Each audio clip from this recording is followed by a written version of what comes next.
1 kilo dia tulis 1 kilo. Sampai di rumah, ternyata bahkan lebih 1 kilo.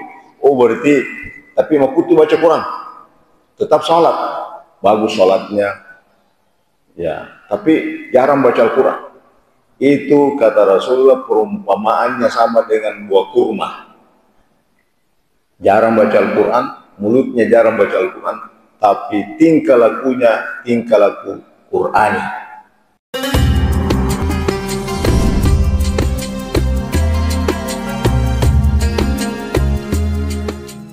Bayyinatin minal huda wal furqan. Wassalatu wassalamu ala Rasulillah Sayyidina Muhammadin wa ala alihi wa sahbihi ajma'in, amma ba'du. Jemaah subuh rahimahullah. Kitab suci umat Islam memiliki banyak nama. Ulama mengatakan satu zat kalau memiliki banyak nama itu menunjukkan kemuliaannya dan keagungannya. Kadang disebut dengan Alkitab, artinya yang ditulis, karena memang Al-Quran dapat ditulis, baik itu ditulis di Lauhul Mahfuz yang kita tidak tahu bagaimana bentuknya, hanya Allah yang mengetahui,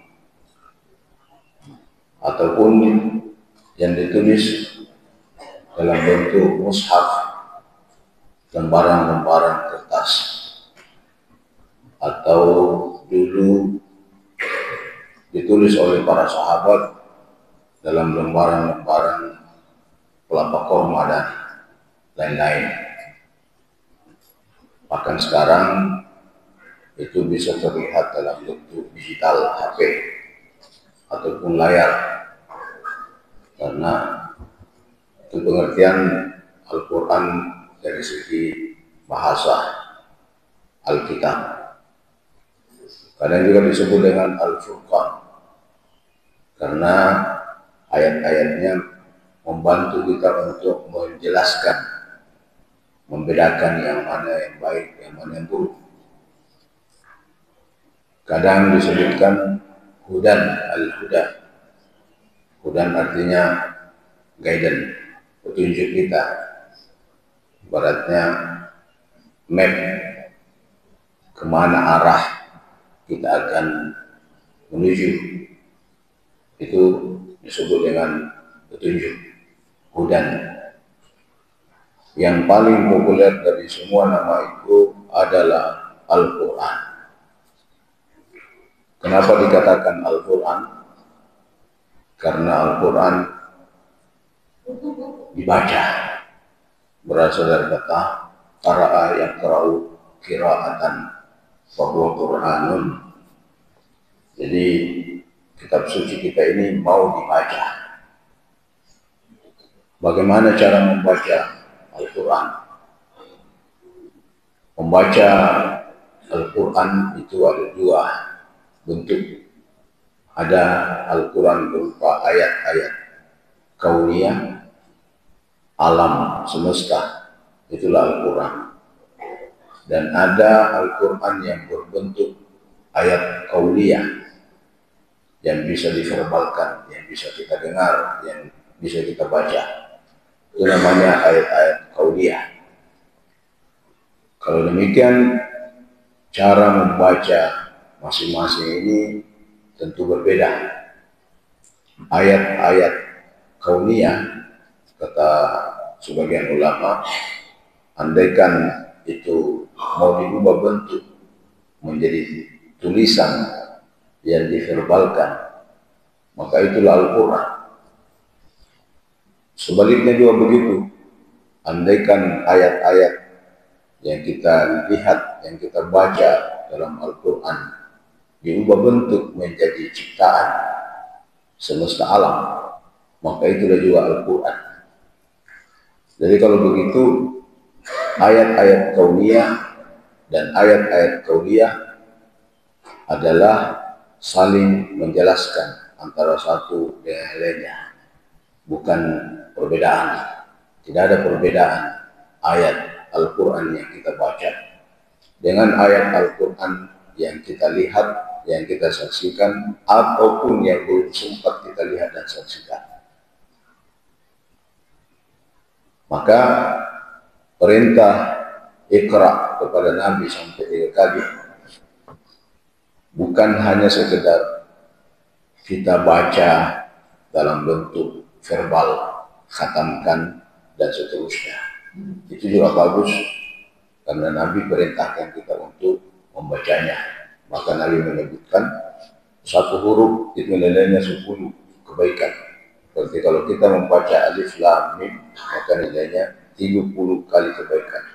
Dan bisa dilipat gandakan sesuai dengan keinginan Allah, berapa pahala yang diberikan kepada orang yang membacanya, hingga unlimited pahalanya. Cuma saja memang kita umat Islam lebih banyak fokus dengan membaca dalam bentuk verbal daripada membaca dalam bentuk kajian dan penelitian.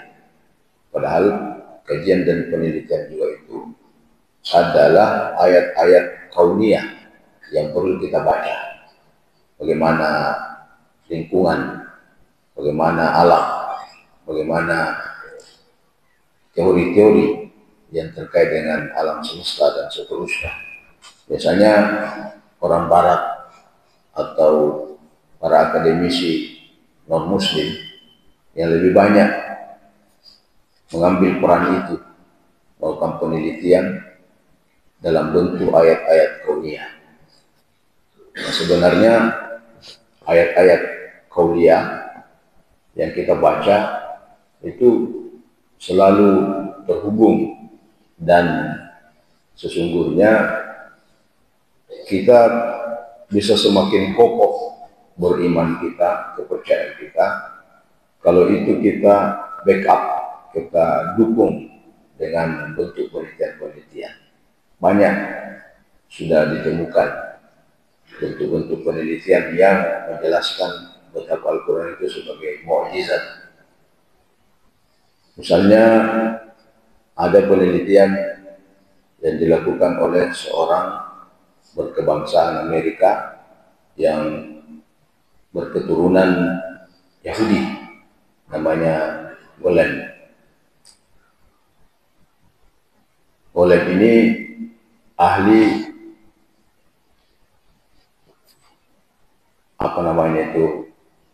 dokter yang memiliki keahlian dalam untuk bagian rahim perempuan. Ya, nggak tahu spesialis apa namanya itu. Ya pokoknya itulah, ada biasa ahli kandungan ya, ahli kandungan. Jadi beliau ini mencoba melakukan penelitian setelah melihat kondisi rahim perempuan, dan dia coba terapkan penelitian itu dengan mengangkat sampel perempuan-perempuan dibandingkan dengan perempuan yang ada di negaranya Amerika dengan perempuan-perempuan yang ada di Afrika yang mayoritas muslimah.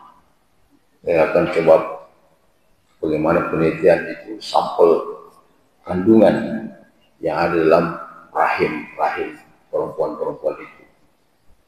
Ternyata ditemukan dalam penelitiannya bahwa perempuan-perempuan Afrika muslimah rahimnya itu ditemukan lebih banyak yang lebih suci daripada perempuan-perempuan Amerika. Itu sendiri dia sampaikan. Kenapa? Karena model, kalau diistilahkan dalam bahasa fikih itu model basamat. Basamat itu artinya stempel. Ya. Jadi ternyata ketika seorang perempuan berhubungan dengan laki-laki, maka itu terlihat jejak stempel. Jadi kalau hanya satu laki-laki yang pernah berhubungan dengannya, berarti stempelnya jelas, modelnya. Tak paham nih apa. Tapi kalau ada beberapa yang pernah berhubungan dengan perempuan itu, kalau misalnya ada 3 model, tiga laki-laki yang berbeda, maka juga akan menampakkan stempel 3 yang berbeda. Ternyata ditemukan antara perempuan Afrika Muslimah dengan perempuan Amerika yang non-Muslim, itu sampai bervariasi perbedaan stempel-stempel itu. Nah, itulah sebabnya Al-Quran menyebutkan wal mutallaqatu yatarabbasna bi anfusihinna thalathata quru. Perempuan-perempuan yang ditalak oleh suaminya, yatarabbasna bi anfusihinna thalathata quru, harus menunggu terlebih dahulu 3 kali masa suci baru bisa nikah. Jadi jangan sampai suaminya ceraikan minggu ini, minggu depan sudah kawin.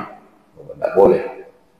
Ya, harus 3 kali masa suci baru bisa nikah. Ternyata dalam penelitian oleh sebagian ulama mengatakan dahulu bahwa salah satu hikmah kenapa perempuan harus menunggu sampai 3 kali suci, karena jangan sampai ada rahim, di dalam rahim itu ada janin dari bekas suaminya, dan nanti janin itu bersih baru bisa dimasuki oleh laki-laki lain. Nah, sekarang ini sudah ada alat tes yang mengetahui apakah rahim itu berisi atau tidak. Dasar akan positif atau negatif. Alat tesnya apa lagi namanya itu? Apa? Tes. Bapak biasa dulu ya? Ya, tes pack ya, tes. Jadi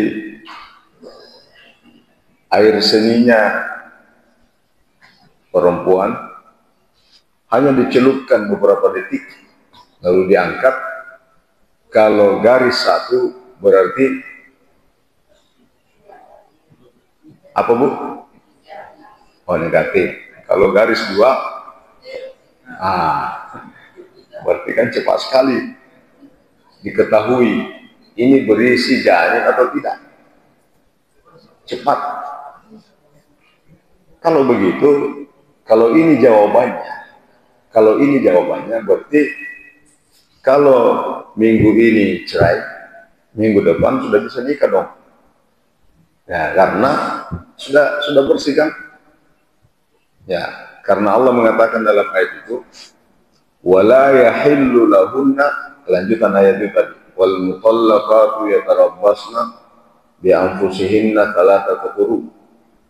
Perempuan yang ditalak itu suci 3 kali suci, maksudnya 3 kali haid. Nah, ulama lagi terbagi 2. Imam Syafi'i mengatakan 3 kali bersih, kalau ulama yang lain 3 kali haid. Jadi ada yang pahami bersih, ada yang pahami haid. Apa bedanya? Kalau haid berarti temponya lebih cepat, beberapa hari. Ya, mungkin sampai 10 hari bedanya. Tapi kalau suci, nanti bersih, haid ketiga, baru bisa nikah. Tapi kalau dasarnya haid, berarti haid pertama, kalau ada yang datang melamar, cepat, bisa diproses. Tapi kalau suci, nanti 1 minggu atau 10 hari, ya taruhlah 1 minggu, selesai haidnya, baru setelah dia suci, baru dia bisa buka pendaftaran. Sampai belum selesai bersihnya, sudah buka pendaftaran. Nah, ayat berikut menyebutkan wala yahillu lahunna ayyaktumna ma khalaqallahu fi arhamihinna in kunna yu'minna billahi wal yawmil akhir. Dan tidak halal bagi perempuan menyembunyikan apa yang ada di dalam rahimnya, ya, fi arhamihinna, kalau mereka beriman kepada Allah dan hari akhir. Pertanyaannya, apakah memang hanya janin yang ada dalam rahim? Ternyata tidak. Menurut golem tadi ini, ada basamat yang tidak mungkin bisa hilang itu jejak basamat tadi itu. Stempel toh? Paham Pak ya? Paham ya? Stempelnya? Ya, stempelnya Bapak. Nanti bisa hilang itu stempel bekas dan jejaknya kalau 3 kali suci. Kalau hanya 1 kali suci, kamu apa? Ya, kamu apa kelihatan? Oh ya anu, ulunnya ya anu ya. Ya. Nanti 3 kali suci itu baru bersih itu rahimnya. Oh kalau begitu bukan hanya karena janinnya yang menjadi illat atau alasan hukum adanya pelarangan menikah sebelum masa haidnya selesai 3 kali, tapi juga jejak-jejak sebelumnya itu nanti bisa hilang kalau 3 kali masa suci.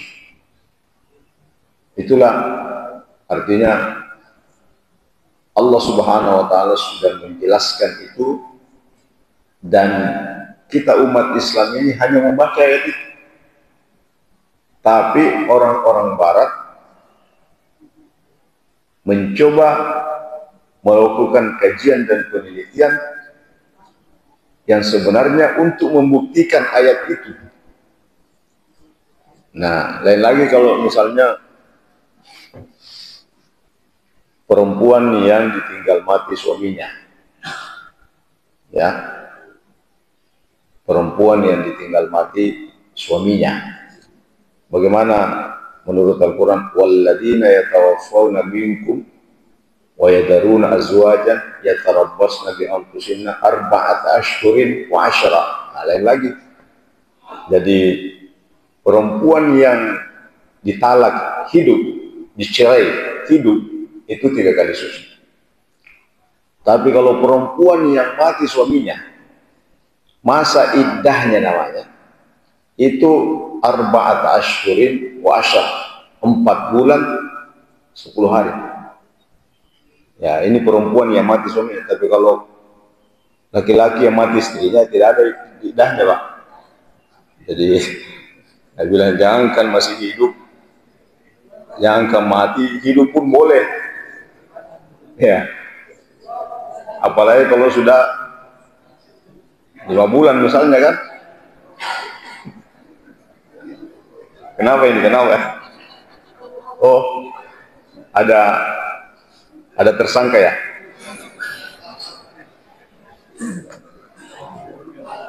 Ya. Kenapa perempuan yang mati suaminya, meninggal suaminya, beda perlakuannya dengan yang dicerai hidup? Kenapa 4 bulan 10 hari?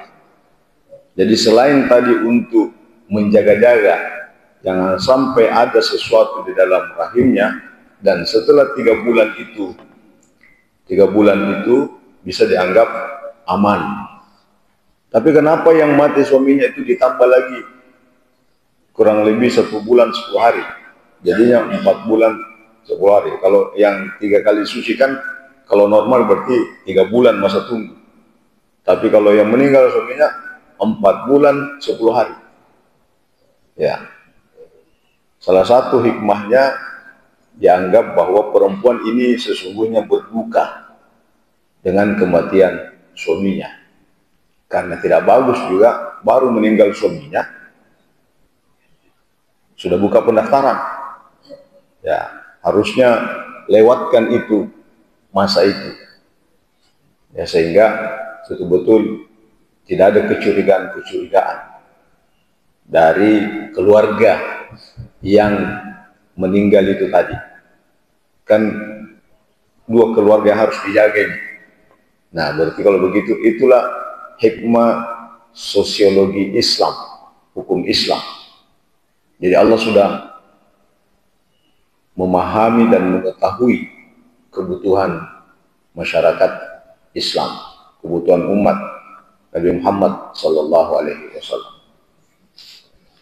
Banyak contoh-contoh seperti itu yang kita temukan di dalam Al-Quran, menunjukkan kekuasaan Allah Subhanahu wa Ta'ala.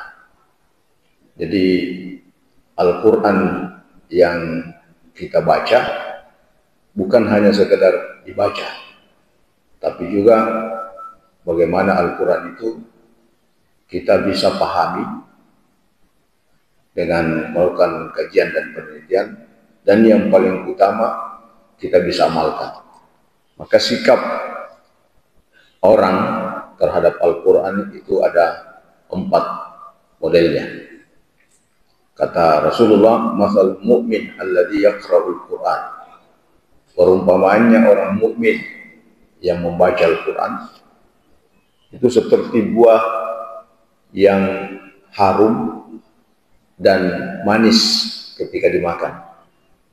Ya, buah harum, kita kalau cium buah harum, lalu kemudian kalau dimakan manis. Nah, ini namanya lemocina. Lemocina apa ini? Ya, bisa juga durian. Ya, kamatsalil utrujah, Rasulullah bilang. Tapi orang mukmin yang jarang membaca Al-Quran, dia nak baca Quran hari ramalan, ya itu pun ramalan kadang-kadang dia nak tunggu. Ya, jarang baca Al-Quran, tapi akhlaknya akhlak Al-Quran. Ya, makutu yang baca Quran, nanti akhlaknya, amalannya amalan Al-Quran. Kata Rasulullah, kamatsalit tamrah la riha laha wa ta'muha thayyib. Seperti buah kurma, dicium tidak ada baunya, tapi kalau dimakan manis. Ya, kenapa dia?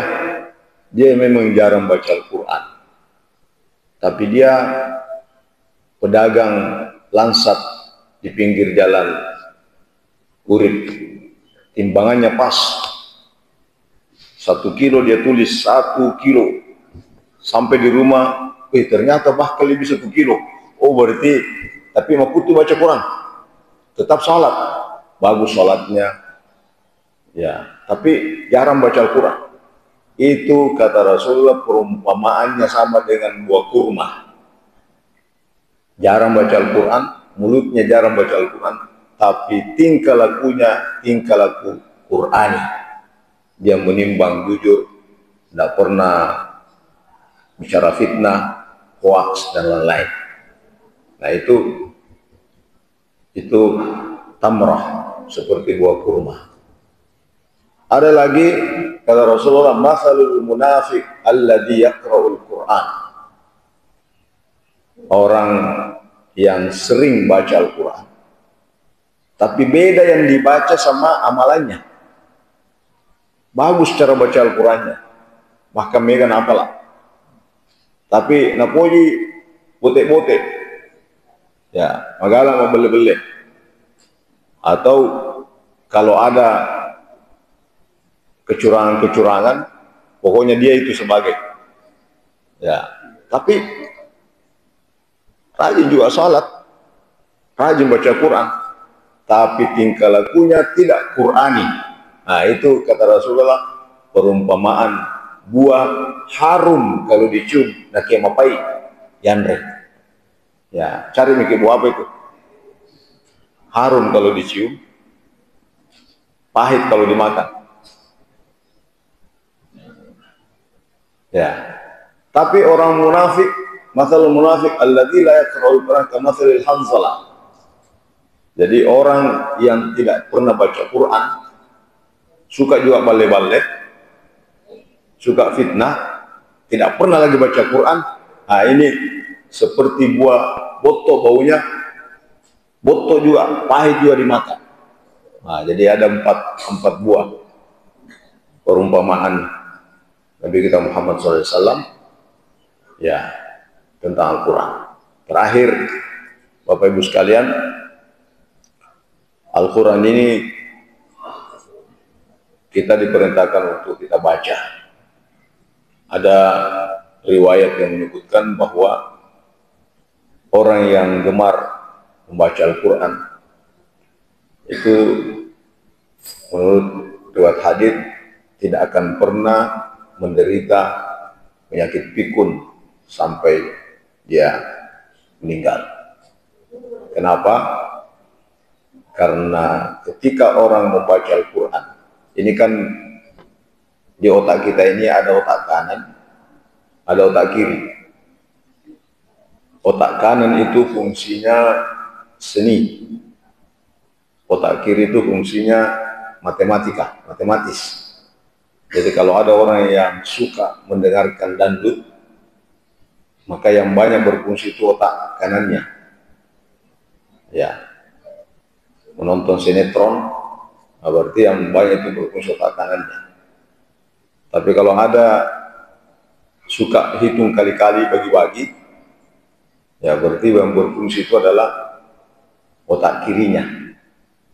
Ya, jadi kalau misalnya ibu-ibu sebentar menjelang lebaran pulang lihat gordengnya di rumah, ini gordeng ini cocoknya dengan kursi, bagusnya warnanya biru karena kursi juga biru, menyesuaikan corak dan warna rumah, perabot rumah. Berarti kalau begitu otak apa yang jalan kalau begini?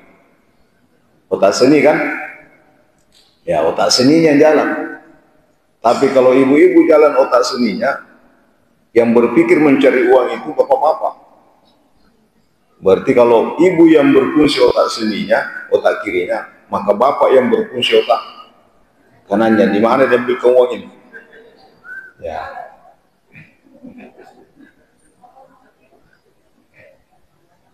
Begitu terus.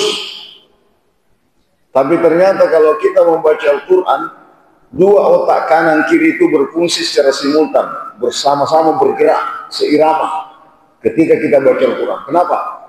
Karena kalau orang membaca Al-Quran,